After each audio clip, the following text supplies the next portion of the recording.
त्याचे बोल आपण ऐकले पाहिजेत.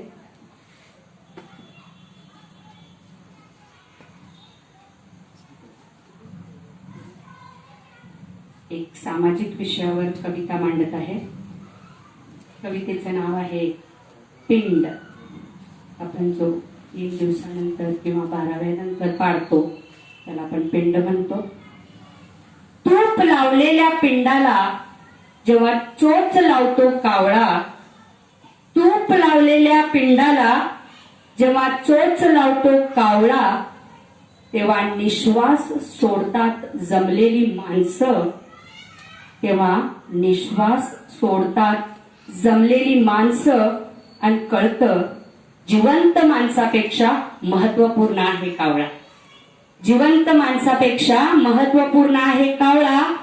कारण पिंड ठेवलेला असतो सार्वजनिक ठिकाणी, पिंड ठेवलेला असतो सार्वजनिक ठिकाणी. असतात जमलेले नातेवाईक, मनात त्यांच्याही उसवलेल्या असतात चिंध्या त्यांच्या संसाराच्या.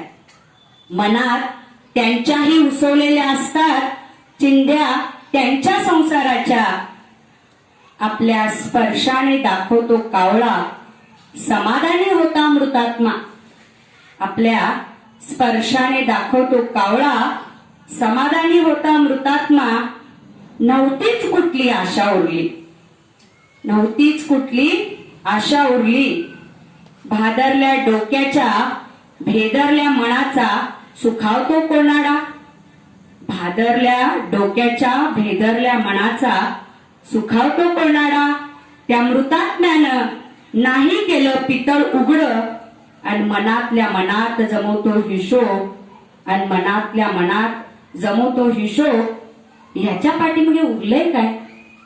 याच्या पाठीमागे उरलंय काय? लोकांच्या चर्चेला मात्र उधाण आलेलं पिंडाला शिवला कावळा, पिंडाला शिवला कावळा. धन्यवाद.